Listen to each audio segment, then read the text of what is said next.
Blue fix நேயர்களுக்கு வணக்கம். இப்போ இளைய தளபதி விஜய் அவர்கள் வந்துட்டு அரசியலுக்கு வந்திருக்காங்க. அதை பற்றி இன்னைக்கு நிறைய விமர்சனங்களும் பேச்சுக்களும் இருக்குது. அதில் என்னோட கருத்தும் நான் பதிவு பண்ணணும்னு நினைக்கிறேன். அதனால நான் ஒரு இந்திய பிரஜையாக பேசிகிட்டு இருக்கேன். இப்போ என்னன்னா, இப்போ விஜய் ஒரு காலத்தில் வந்து பூவே உனக்காகலேருந்து நான் சொல்கிறேன். அவர் வந்து எனக்கு அண்ணாவாக தான் அன்றைக்கும் தெரிஞ்சார். ஏன்னா இன்றைக்கி அவர் அண்ணாவாக தெரியல, இன்றைக்கி வந்து ஒரு ஆக்ஷன் ஹீரோவாக தெரிஞ்சிட்டு இருந்தார். அதுக்கப்புறமா பார்த்தீங்கன்னா இன்றைக்கி பயங்கர ஸ்பீடாக வந்து அரசியலில் வந்து இறங்குனதுக்கு முதல்ல அவருக்கு வாழ்த்து சொல்கிறோம். ஒன்றும் அதில் எந்த ஒரு மாற்று கருத்தும் இல்லை. ஆனால் அரசியலே தெரியாமல் அரசியலில் வந்து நிற்கிறது அப்படிங்கிறது வந்து எப்படி சொல்கிறதுனா, படகுல தண்ணி நிறைய மிதந்துட்டு இருந்தால் படகு ஓட்டையாக இருக்கிறப்போ ஒன்றுமே பண்ண முடியாது. அந்த மாதிரி தான். அதனால் விஜய் அண்ணா, நீங்கள் வந்து ஃபஸ்ட்டு அரசியல் தெரிஞ்சுக்கிட்டு அரசியல் பேசுங்க. ஒன்று. இன்னொன்று, உங்களுடைய ரசிகர்கள் பட்டாளம் தான் இன்றைக்கி உங்களை சூழ்ந்து இருக்காங்களே ஒழிய ஓட்டு வங்கி கிடையவே கிடையாது. ஃபஸ்ட்டு அதை மனசில் வச்சுக்கோங்க. நீங்கள் பேசுகிற விஷயம் இருக்கு இல்லையா, அது வந்து அரசியலை குறித்து நீங்கள் பேசுங்க. அரசியல் சார்ந்த விஷயத்த பேசுங்க.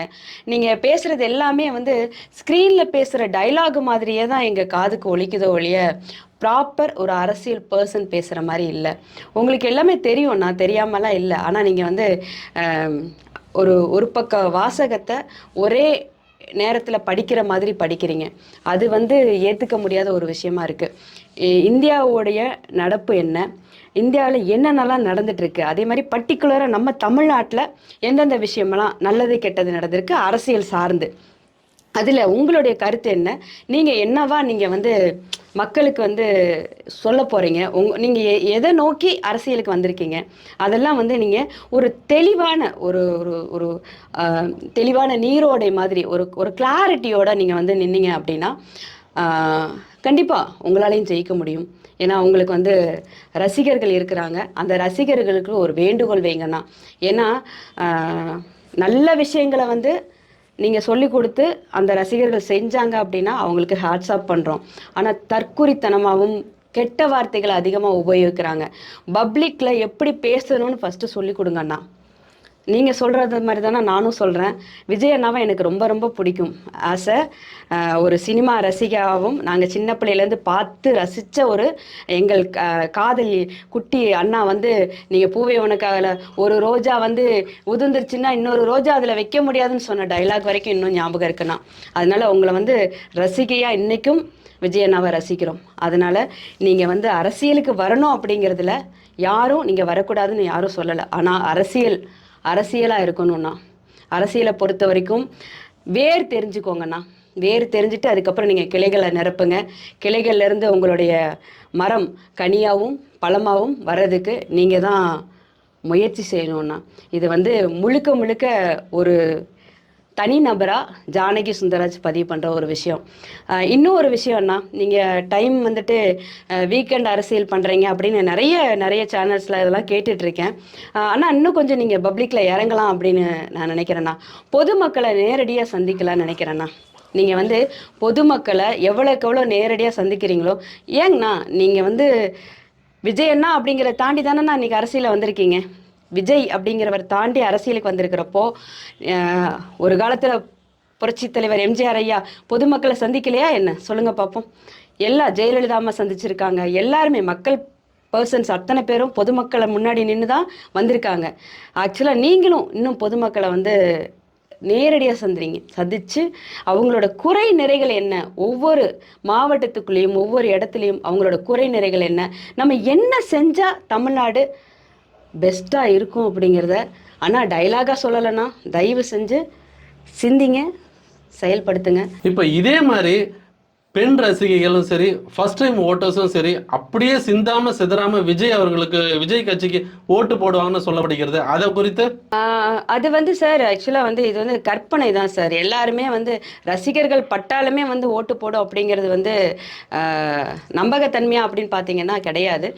இருப்பாங்க, மேபி விஜயை பிடிக்கும் அப்படிங்கிறதுக்காக ஓட்டுக்கள் வரலாம். ஆனால் சிந்திச்சு செயல்படுற யாருமே ஃபர்ஸ்ட் டைம் வாக்காளர், தரமான குவாலிட்டியான பர்சன்ஸ், அதாவது ஜென்யூன், அதாவது நான் அரசியல் எனக்கு தெரியும், என்னோட வருங்காலம், என்னோட இந்தியா இப்படி இருக்கணும்னு நினைக்கிறவங்க யாரும் எடுத்தெடுப்பில் யாருக்கும் அவ்வளோ சீக்கிரம் ஓட்டை வந்து சிதற விட மாட்டாங்க சார். இப்போ சீமான் அவர்களுக்கும் விஜய் அவர்களுக்கும், அதாவது சீமான் தம்பிகளுக்கும் விஜய் ரசிகர்களுக்கும் இடையான மோதல் வந்து நாளுக்கு நாள் நீடிச்சுட்டே இருக்கு. அது யூடியூப் சண்டைகள் தான். அதை எப்படி பாக்குறீங்க?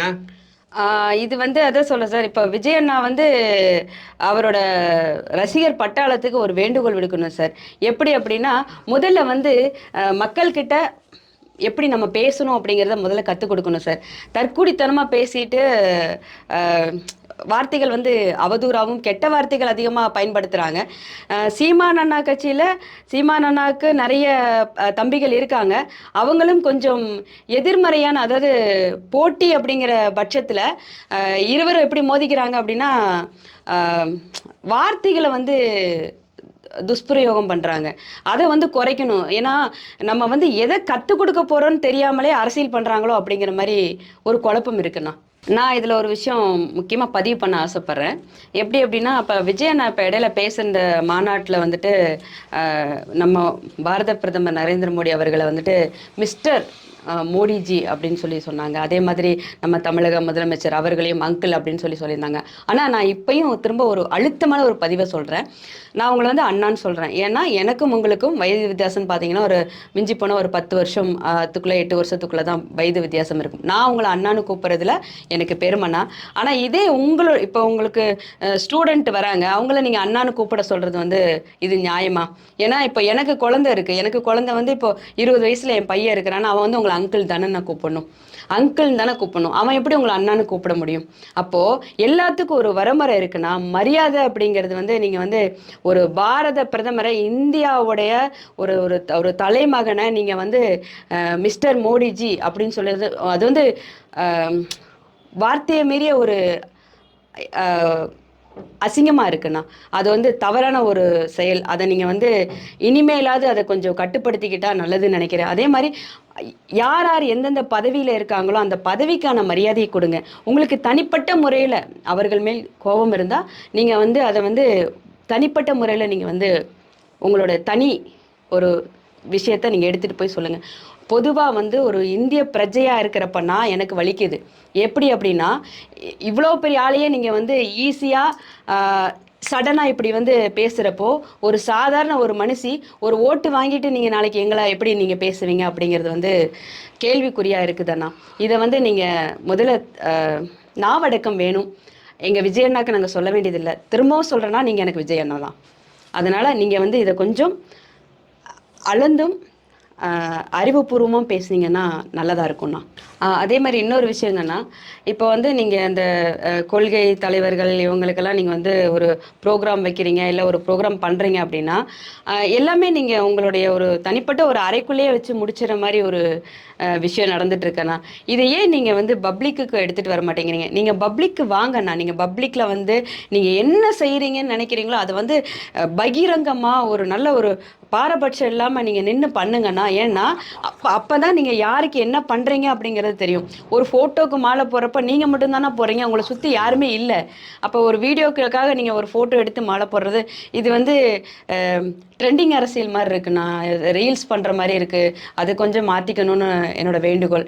அதே மாதிரி நீங்கள் வந்து முழுக்க முழுக்க மக்களை நேரில் சந்திக்கிறப்ப தானா உங்களுக்கான எந்த விஷயமும் நீங்கள் உங்கள் கண்ணு முன்னாடி பார்க்க முடியும். எது உண்மை, எது பொய், எது நடக்க போகுதுங்கிறதே உங்களுக்கு அப்போ தானே தெரியும். அது வரைக்கும் உங்களுக்கு தெரியறதுக்கான வாய்ப்புகள் கம்மி தான். ஏன்னா நீங்கள் இன்னைக்கு ஸ்க்ரீனில் தெரிகிற மாதிரியே எல்லா விஷயத்தையும் நினச்சிட்டிங்களோ அப்படிங்கிறது என்னோட கருத்துண்ணா. அது போலனா நீங்கள் இப்போது எப்படின்னா, இப்போது ஆம்புலன்ஸுக்கு நீங்கள் ஒரு கூட்டத்தில் வழிவிட்டீங்க, ரொம்ப சந்தோஷம்ண்ணா, ஹேட்ஸ்ஆப்ண்ணா. அதே மாதிரி இப்போ நீங்கள் ஒரு ஒரு ஒரு ஷோ, ஒரு ரோட் ஷோ பண்ணுறீங்க, இல்லை ஒரு மாநாடு நடத்துகிறீங்க, இல்லை ஒரு ஒரு பேட்டி கொடுத்துட்ருக்கீங்க அப்படின்னா, அரசியல் சார்ந்த விஷயத்துக்கு நீங்கள் வந்து அதுக்கு என்ன பண்ணியிருக்கணும் அப்படின்னா, உங்களை பார்க்க தான் ஆரவாரம் பண்ணிட்டு எங்கெங்கிருந்தோ வராங்க. ஏன்னா உங்களை ஒரு செகண்ட் பார்த்துட மாட்டோமா, விஜயண்ணாவை பார்த்துட மாட்டோமா அப்படிங்கிற ஒரு ஒரு ஆதங்கத்தில் எந்தெந்த ஊர்லேருந்தா வரப்போ நீங்கள் வந்து அவங்களுக்கான ஒரு கொஞ்சம் மரியாதை கொடுக்கலான்னா, உங்கள் வாய்ஸில் கொஞ்சம் ஓரமாக நில்லுங்க, எனக்காக இதை செய்யுங்கன்னு சொல்லுங்கள், கண்டிப்பாக செய்வாங்க. நீங்கள் அதை கொஞ்சம் ஃபாலோ பண்ணணும்ண்ணா. ஏன்னா விஜய் ரசிகர்களாக இருந்து எனக்கு அது கொஞ்சம் பார்க்குறதுக்கு கஷ்டமாக இருந்ததுன்னா, இது நான் விஜய் ரசிகையாக சொல்கிறேன். உங்களுடைய கருத்துக்களை பதிவு செய்தமைக்கு ரொம்ப நன்றி. வணக்கம். நன்றிகள். வணக்கம்.